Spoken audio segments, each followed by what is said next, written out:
And what might be the one progressive thing that Andrew Tate has ever done, he went ballistic during an interview with Piers over the war between Israel and Hamas, or better characterized as the siege of Gaza by Israel. Let's take a look. Let me ask you a question, because I want to understand your point of view. It's actually my interview with you. Yeah, but you tried to understand mine. I just want to understand your point of view. Mm-hmm. If I believed, or if Israel believed, that one of the people in your house was a terrorist and decided to destroy your entire house and kill your entire family, would you sit and say, well, maybe there was a terrorist inside, I accept that? Or would you be enraged? Genuine question. I don't think you can take an individual person's response. Well, it's a bunch of individual people in Gaza. There are people, individuals with thoughts and dreams and aspirations which are being annihilated. 15-year-old girls without legs because of cruise missiles. Let's come to that. They are individual people. They're not cattle, Piers. Let's come to that. They're people. Right. Now, I did not expect that turn. It's kind of similar to the argument that you heard Elon Musk made. Of course, this was before his trip to Israel. That even if you think that that Israel is justified in having a response after October 7th, that if your goals are to end Hamas, you're just creating more Hamas with all of the bombs, precisely because of the reasons that Andrew Tate is articulating there. Is that it's not, in most people's kind of moral framework, justified to have such an out of skew target to casualty ratio, target to civilian ratio, as what's been going on with Gaza, where we now have over 7,000 children killed, not even to mention all of the innocent men and women that are taking the tally up to about 1,500. And it is worth noting now that even Israel is acknowledging that the Hamas death toll, as it's been framed by the President of the United States, is accurate. Those numbers are accurate.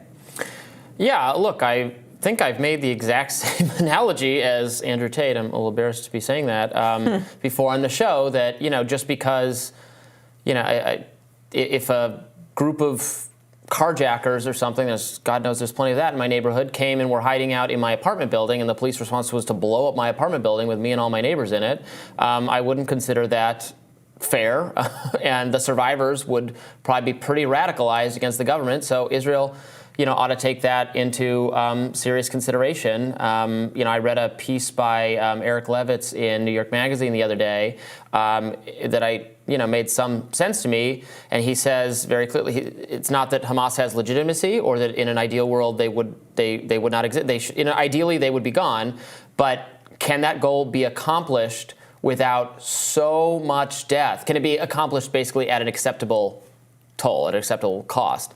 And he argued pretty persuasively it can't. So then it becomes, what does Israel do? Of course, the state of Israel is not going to accept the condition that, well, they should just stop this effort and live alongside Hamas. But if you care about limiting civilian deaths, this seems very, and which I'm not saying Israel does, or to a sufficient degree, that seems pretty incompatible with the goal of getting rid of Hamas at this point. People are saying that Israel does have a respect for life that is commensurate with kind of international standards, international law, and individual morals, even though we're kind of seeing evidence to the contrary. One of the State Department spokespersons was asked recently about this question. Do you think Israel is targeting their targets sufficiently? Do you think the civilian death toll is in violation of international law? And the response that these spokespeople routinely give is that, yes, that Israel doesn't target civilians, that Israel isn't responsible, that there's no accountability, there's no reflection on whether or not we should take note of the fact that the death toll here and the child death toll here is more than the combined child death toll of all of the conflict zones in the world this year to date in the last 2 months. I mean, clearly Israel isn't just acting in response to a terror event. They're doing more than every other actor in the world in a conflict zone combined. And so at a certain point, you can't say this is just what happens in war. War is war. This is par for the course. At a certain point, you have to acknowledge that what we're seeing here is disproportionate and wildly out of sync with what the norm is. Well, I mean, it seems like it's outside the norm because, frankly, we don't see a lot of conventional war anymore. But I mean, we reduced entire cities in Germany and Japan to rubble. We killed thousands and thousands of people, women and children, non-combatants, in the course of our campaign to eliminate or force the surrender of a hostile regime. I mean, that is what they're doing. Hamas is a hostile regime. It is a siege of Gaza, but it's also a war between two organizations, Hamas and the State of Israel. That's what's happening, and so they're pursuing the aim of the surrender or elimination of the other organization. Is Palestine a state? Does Palestine get to have statehood? Does Palestine get to have an army? Is it allowed to have an army? I mean, they got to vote for the people in charge of them. Is Palestine allowed to have a standing army? They have combatants who attacked Israel. Does Palestine have a standing army? No. It doesn't, and it is not allowed to because it's not allowed statehood or any of the self-determination that a state would have.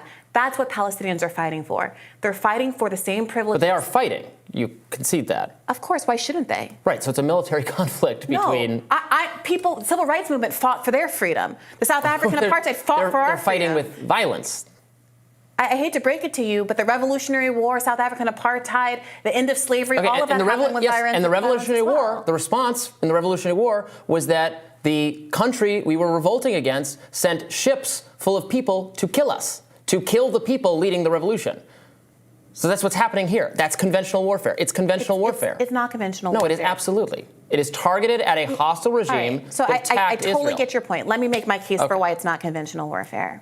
It's not conventional warfare because for the last 17 years, the people of Gaza have been kept in an open-air prison, a literally walled area that's about the size of Queens.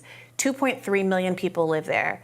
That it's characterized as one of the most densely populated places on the earth. Israel controls the flow of electricity, and the flow of water, and the flow of food into and out of Gaza. It also controls the flow of people. People cannot leave Gaza without permission. Gaza is not allowed to have its own airport. The people of Gaza are largely stateless and have trouble. The people of Israel, many of whom evacuated after October 7th. They had dual citizenship. Many of them are Americans who were able to come here or go to other parts of the world. They have access to airports and free egress and ingress. The people of Palestine do not have that.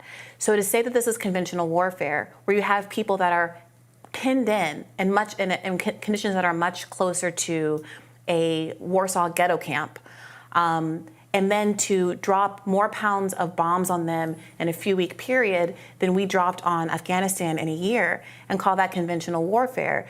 Many people would consider that much more of a David and Goliath situation, where you're taking a bound, unprepared, defenseless population and exterminating them. And now I think you're getting people like Andrew Tate, who, whatever his politics are, having empathy with the plight of Palestinians, because you're seeing footage like this. You're seeing reporting that Israel is asking people repeatedly to evacuate and evacuate and evacuate, and then bombing the locations that they're evacuating to. Remember, initially they said, well, we're being humane because we told everybody to evacuate to the south.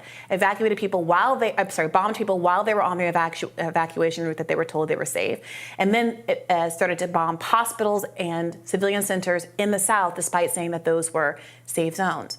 And now they're basically admitting, they're dropping these flyers from the air saying, you got to get out of here, we're about to bomb. But international humanitarian organizations and everyone is observing that there's simply nowhere else to go. Again, imagine if 17,000 people were killed in an area the size of Queens, and that 80% of all homes had been destroyed in Queens, that there was a wall around Queens, and the people there had no place to go.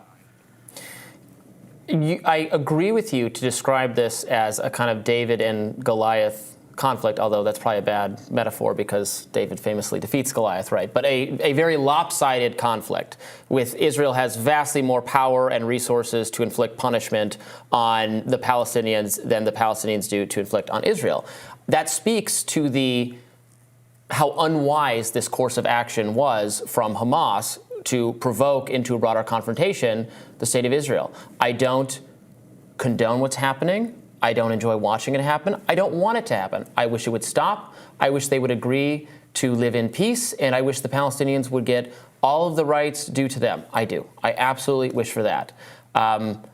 We're in a situation where that's not going to happen, and it's deeply frustrating to both of us.